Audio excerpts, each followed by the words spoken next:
So, good morning everyone. I hope you're well and good today. So, before we're going to discuss our new topic for this week, let's have first a recap. So, last week, we discussed about the supply and demand, and I want you to know about the ceteris paribus. So, when we say ceteris paribus, it talks about the curve of demand and supply. So, kapag mataas yung demand, automatic yung supply ay mababa. But if the supply is higher than demand, automatic mababa yung demand niya. So, kailangan equal ito. So, for you to understand kung paano ito malalaman kung saan ba ang mababa or mataas, it's either supply or demand. Now, this morning, we will be discussing about the market equilibrium. And we will know later kung paano natin makukuha o malalaman kung ano ang mataas, supply ba or demand.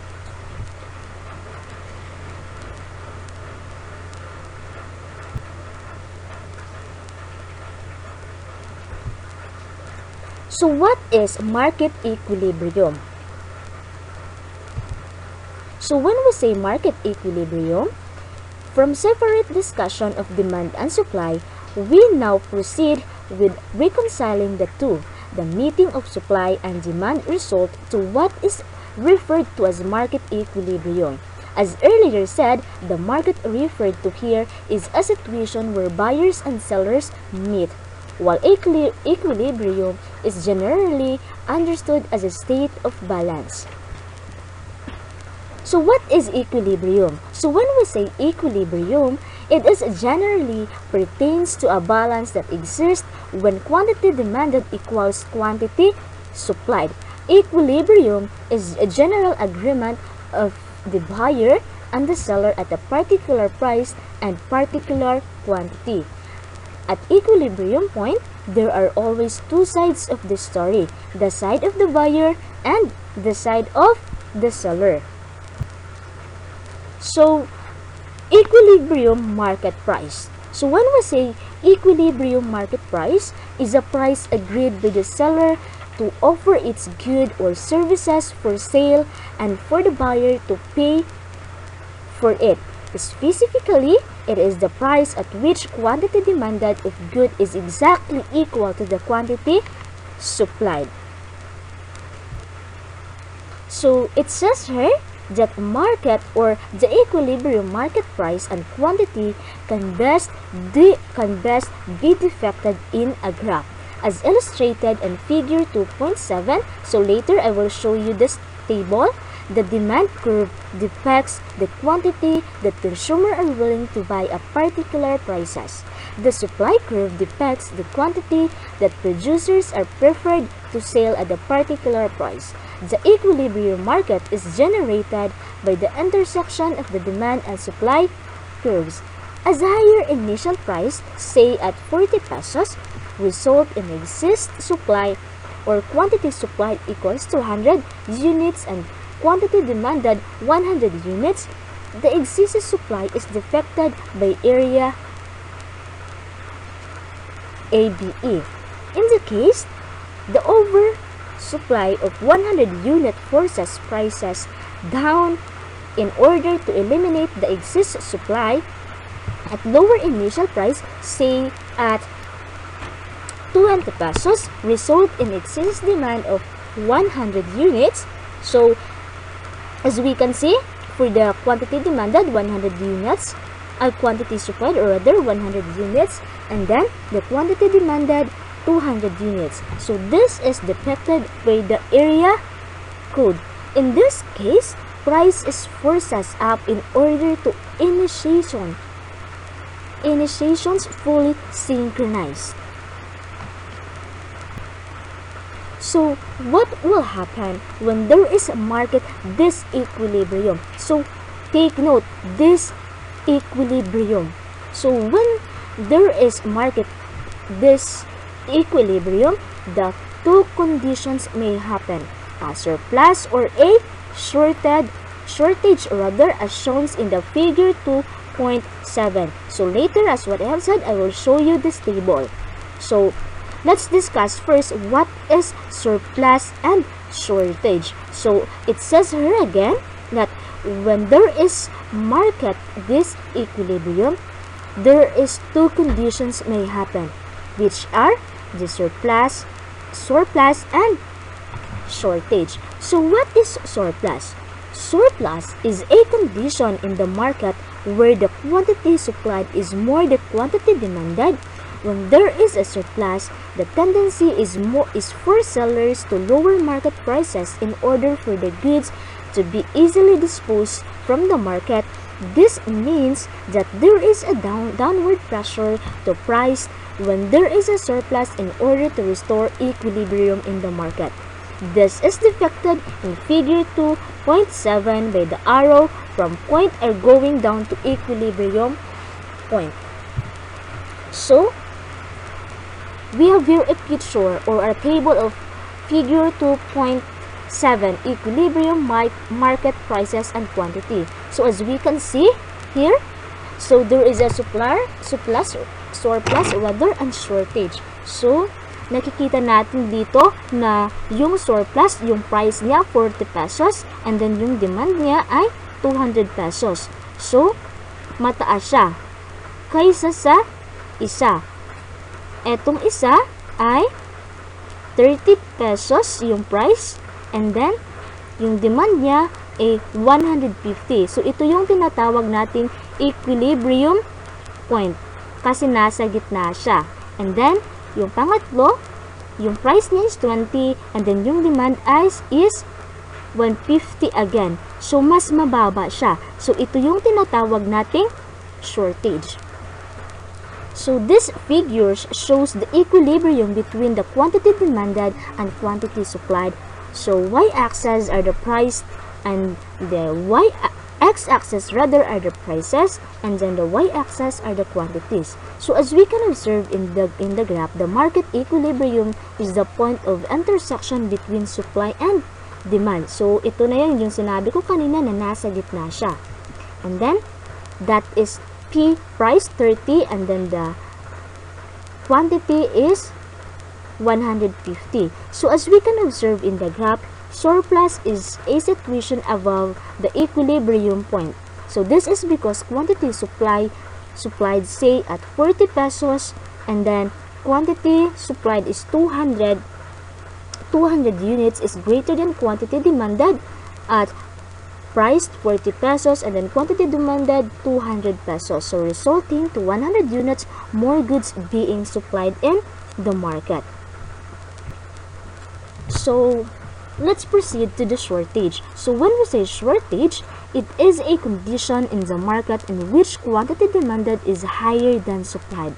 So when the market is experiencing shortage, there is a possibility of consumer being abused, while the producers are enjoying imposing higher prices for their own interest. So price controls are classified into two types, which is the floor price and price selling. So when we say floor price, it is a legal minimum price imposed by the government. This is undertaken if a surplus in the economy persists. In this case, the government may impose a minimum prices on producers' commodities. Then this move is resorted to in order to prevent bigger losses in the part of the producers, example farmers. So floor price is a form of assistance to producers by the government for them to survive in their business. Generally, floor prices are imposed by the government on agricultural products, especially when there is a bumper harvest. And for the price selling, so when we say price selling, it is a legal maximum prices imposed by the government. Price selling is utilized by the government if there is a persistent shortage of goods. Example, basic commodities like food items and all products economy. So for us to understand, so we have here a partial equilibrium analysis. So we have here the equation system. So there is a formula of demand equations. So we have A minus BP, and then for the supply equations formula is QS equals negative C plus DP. And then for the equilibrium condition, we have QD and QS. So when we say QD, it is a quantity demanded, and when we say QS, it is a quantity supplied. So three equations and unknowns. We have QD, QS, and P. So when we say P, it is a price. And then exogenous variable Y. And then parameters and for coefficients A, B, C, D. So we have here an example.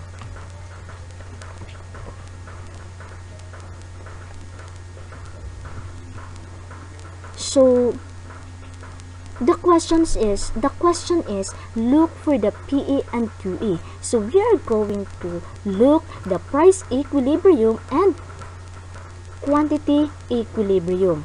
And then meron itong given, which is yung QD 68 and P and 6 for the price, and then QS is negative 33 and then plus 10 for the price. So bago natin balikan ito, kukunin muna natin or hahanapin muna natin ang PE and QE.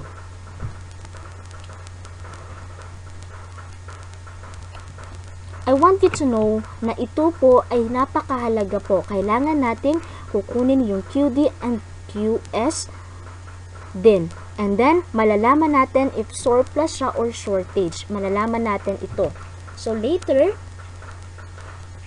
we will know about this. But this time, we are going to solve about the price equilibrium and quantity equilibrium. So, for equilibrium solution, since we are looking for the price equilibrium, the quantity equilibrium first, we are going to equate the quantity demanded rather, and the quantity supplied. Diba, ang ating QD is 68 plus 6 for the price, and then our QS is negative 33 plus 10 for the price. So, to solving for the price equilibrium, equate quantity demand and quantity supplied. So, ang gagawin natin ay ipagpapantay natin sila, ipagtabi natin ang number with variable and no variable. So, magiging ganito na siya.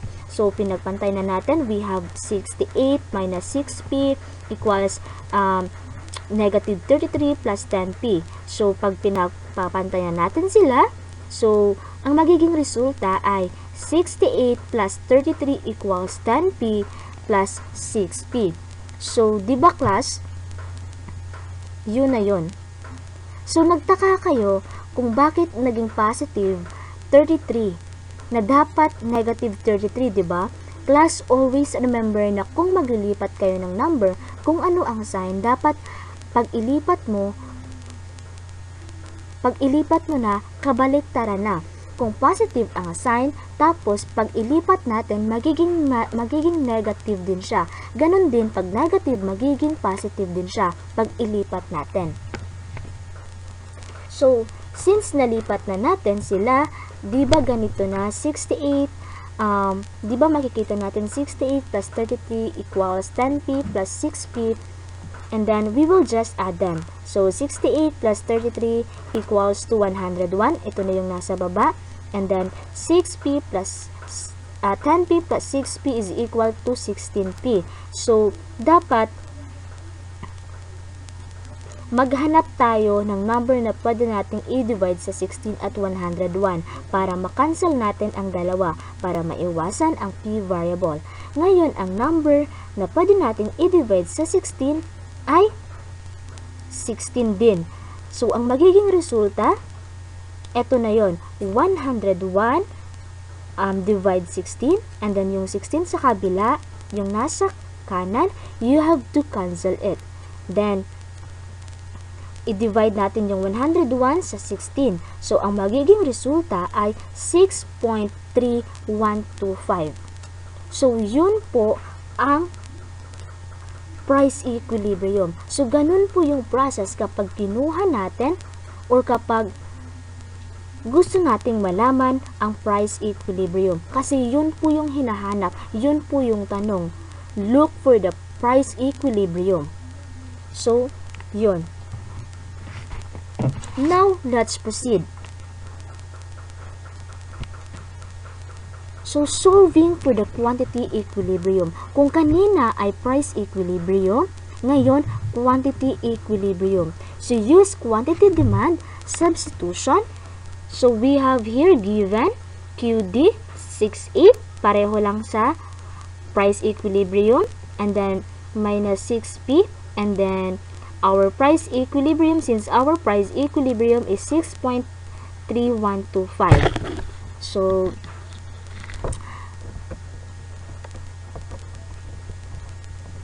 para makuha natin ang quantity equilibrium, ang gagamitin natin ang quantity demand substitution. Ito ang given value. So, yun na yung sinabi ko kanina, QD equals 68 minus 6P and PE equals 6.312. Ang gagawin natin, substitute the price of equilibrium. So, ganito, 68 minus 6, close parenthesis, 6.3125. Yung i-close parenthesis mo, yung price equilibrium. And then, copy the 68 and multiply negative 6 and 6.3125. And then the result is 37.875. So, copy yung 68, bring down mo lang yun, and then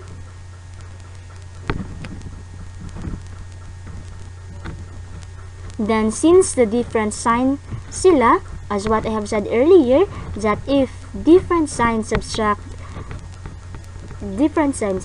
and copy the sign of the bigger number, so i-subtract natin ito, 68 minus negative 37.875. The result is 30.125.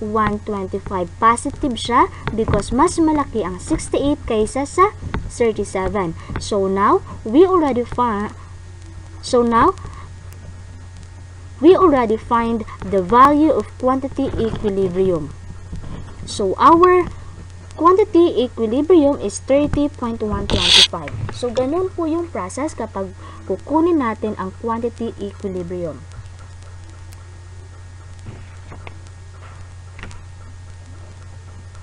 So, any questions about the price equilibrium and quantity equilibrium? So, now let's proceed. So, to check, use the quantity supplied substitution given QS equal minus 33 plus 10P and PE equals 6.3125, and then we have to bring down. We have to copy the QS, negative 33 plus P, and then close parenthesis, 6.125, and then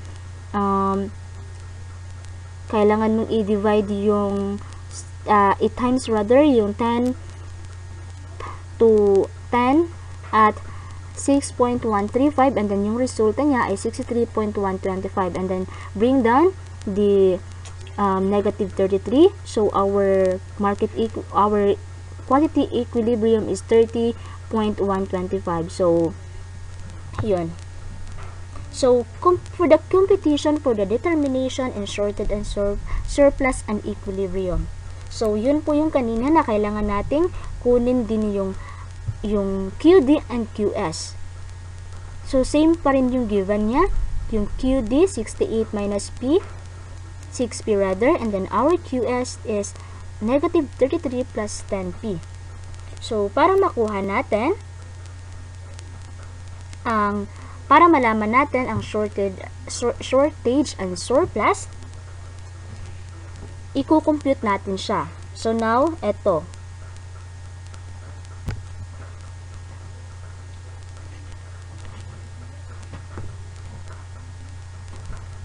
Since the given value of QD is 68 minus 6P, and then the given price is the given price number is 6. So to get the QD, we need to substitute the given price. So QD equals 68 minus 6 times 6. So gamitin mo yung close parenthesis if we are going to multiply it.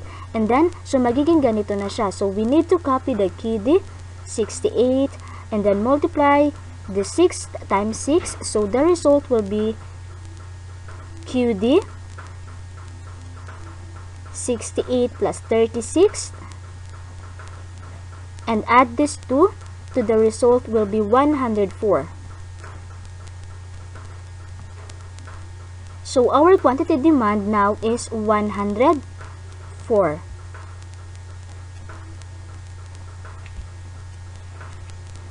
So we will continue to get the QS, or quantity supplied.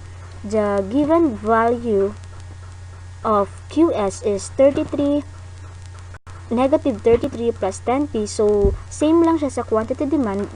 We will substitute the price QS,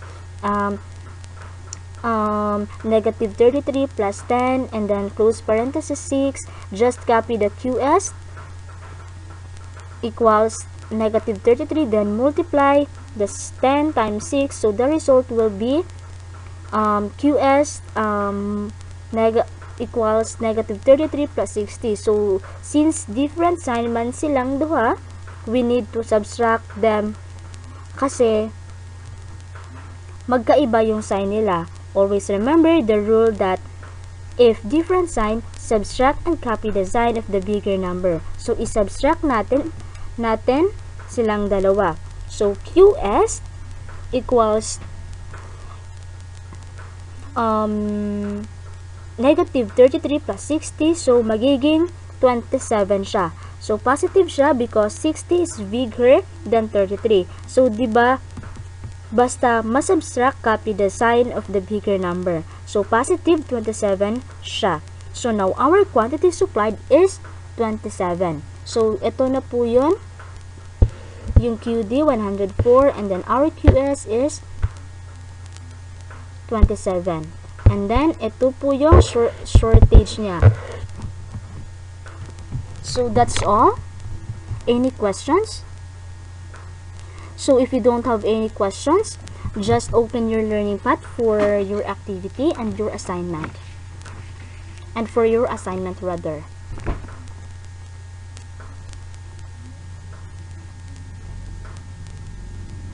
So that's all for today. I hope meron kayong nakuha.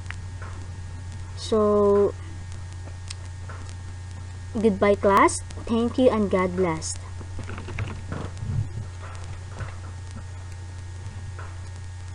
See you next week.